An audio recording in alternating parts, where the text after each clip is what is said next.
ಅಮರವಾಹಿನಿ Kannada news channel ಬಿರ್ಡಿ Belagavi ಇವರ online ಕವನ ಸ್ಪರ್ಧೆ. ನಾನು ಶ್ರೀನಿವಾಸ್ ಶಾನ್ಭಾಗ್, ಹರ್ಸಿಕಟ್ಟ, ತಾಲೂಕು ಸಿದ್ದಾಪುರ, ಉತ್ತರ ಕನ್ನಡ.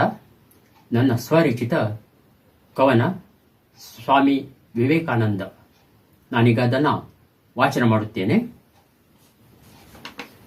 ಭಾರತ ದೇಶದ ಹೆಮ್ಮೆಯ ಪುತ್ರನು, ಧೀರ ಸನ್ಯಾಸಿ ದೇಶಭಕ್ತನು, ಬರಿಗಾಲಲ್ಲಿ ನಡೆಯುತ್ತ ಸಾಗುತ್ತ ಗುರಿಯನ್ನು ತಲುಪಿದ ಸಂತನವನು. ಬರಿಗಾಲಲ್ಲಿ ನಡೆಯುತ್ತ ಸಾಗುತ್ತ ಗುರಿಯನ್ನು ತಲುಪಿದ ಸಂತನವನು.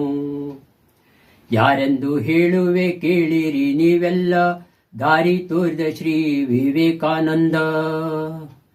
ಜನ್ಮ ನೀಡಿದ ಮಾತೆ ಭುವನೇಶ್ವರಿ ದತ್ತ. ಜನ್ಮ ನೀಡಿದ ಮಾತೆ ಭುವನೇಶ್ವರಿ ದತ್ತ. ಸನ್ಮತಿಯ ತಂದೆ ಶ್ರೀ ವಿಶ್ವನಾಥ. ಸನ್ಮತಿಯ ತಂದೆ ಶ್ರೀ ವಿಶ್ವನಾಥ. ಹುಟ್ಟಿದ ಊರದವು ಬಂಗಾಲದ ಕಲ್ಕತ್ತಾ. ಹುಟ್ಟಿದ ಊರಿನಲ್ಲಿ ಶಿಕ್ಷಣ ಪಡೆದಾಯ್ತು. ಉನ್ನತದ ಶಿಕ್ಷಣಕ್ಕೆ ಪರದೇಶ ತಲುಪುತ್ತ ಉನ್ನತಿಯ ಜ್ಞಾನದ ಪ್ರಾಪ್ತಿಯಾಯಿತು. ಉನ್ನತದ ಶಿಕ್ಷಣಕ್ಕೆ ಪರದೇಶ ತಲುಪುತ್ತ ಉನ್ನತಿಯ ಜ್ಞಾನದ ಪ್ರಾಪ್ತಿಯಾಯಿತು.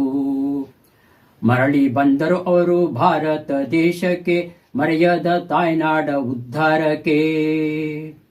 ರಾಮಕೃಷ್ಣರ ಶಿಷ್ಯರಾದರು ಇವರು, ರಾಮಕೃಷ್ಣ ಮಿಷನ್ ಸ್ಥಾಪಿಸಿದರು. ರಾಮಕೃಷ್ಣರ ಶಿಷ್ಯರಾದವರು ಇವರು, ರಾಮಕೃಷ್ಣ ಮಿಷನ್ ಸ್ಥಾಪಿಸಿದರು.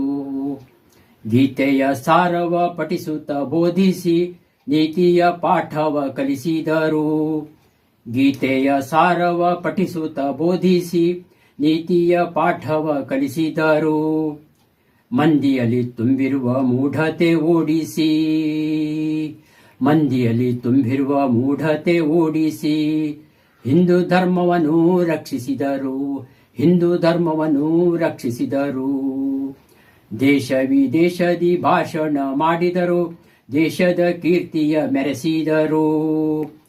ಏಳಿ ಎದ್ದೇಳಿ ನಿಲ್ಲದೆ ಗುರಿ ಮುಟ್ಟಿ, ಏಳಿ ಎದ್ದೇಳಿ ನಿಲ್ಲದೆ ಗುರಿ ಮುಟ್ಟಿ, ಕೇಳಿರಿ ಯುವಕರೇ ಹೊಸ ದೇಶ ಕಟ್ಟಿ. ಕೇಳಿರಿ ಯುವಕರೇ ಹೊಸ ದೇಶ ಕಟ್ಟಿ. ಶುದ್ಧ ಆಧ್ಯಾತ್ಮವ ಬೋಧಿಸಿದ ಪೂಜ್ಯರು ಬೇಲೂರ ಮಠವನ್ನು ಸ್ಥಾಪಿಸಿದರು.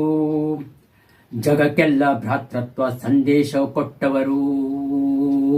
ಜಗಕ್ಕೆಲ್ಲ ಭ್ರಾತೃತ್ವ ಸಂದೇಶ ಕೊಟ್ಟವರು. ಮಗದೊಮ್ಮೆ ಹುಟ್ಟಿದರೆ ಖುಷಿ ಪಡುವರು. ಮಗದೊಮ್ಮೆ ಹುಟ್ಟಿದರೆ ಖುಷಿ ಪಡುವರು. ಧನ್ಯವಾದಗಳು.